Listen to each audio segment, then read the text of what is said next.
Um outro erro que um avaliador bem observador, experiente, consegue perceber em um candidato é simplesmente quando ele não ensaia. É, infelizmente é algo muito comum. O candidato simplesmente não se preocupar em ensaiar a sua aula. O que acontece? É porque simplesmente nós brasileiros somos tendentes a trabalhar no improviso.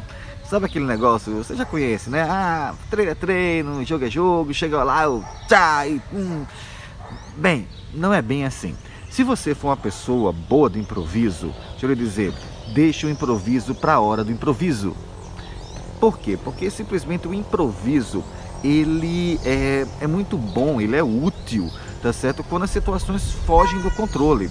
Mas uma prova de desempenho, você deveria ter todo o controle dessa prova de desempenho, porque você tem tempo para se preparar antes.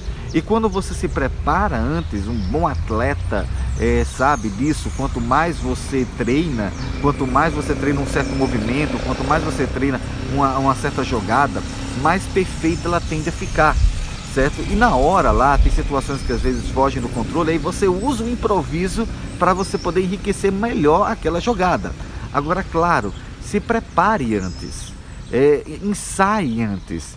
Se você já seguiu dicas anteriores que eu disse de preparar-se antes do tempo, simplesmente pegue agora aquele tempo que você tem para ensaiar.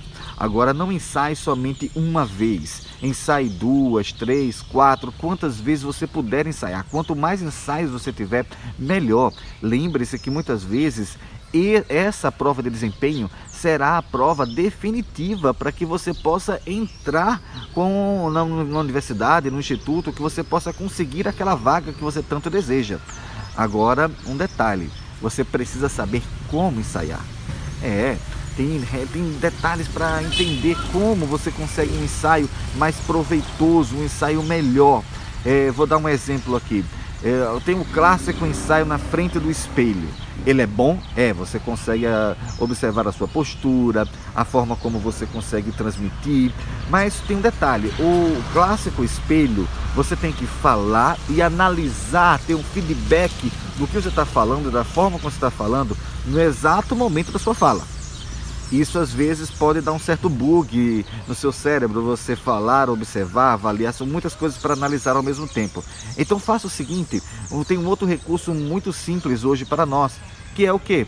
A nossa câmera de celular. Pegue um celular, coloque um celular apoiado, se você tiver um tripé melhor ainda, e coloque ele ali numa situação em que permita você agora mostrar você filmar a sua aula, né? E você vai lá, filma a sua aula, avalie a sua aula, assista a ela, anote os erros que você cometeu e faça isso quantas vezes forem necessárias. Também não se esqueça de, se possível, apresentar a sua aula para uma plateia. E não precisa ser para uma plateia que entenda o seu conteúdo, certo? Pode ser simplesmente os seus familiares, pai, mãe, o seu namorado, sua namorada, esposa, o seu primo, sua prima, seu irmão, não importa. Senta aqui, tá certo? E assiste, mesmo que ele não esteja entendendo totalmente, mas muito do que você consegue de um feedback humano, consegue ter resultados melhores para você quanto à sua apresentação. Então ensaie. Talvez um dos erros mais comuns e talvez um dos erros que mais elimine esse candidato é simplesmente não ensaiar.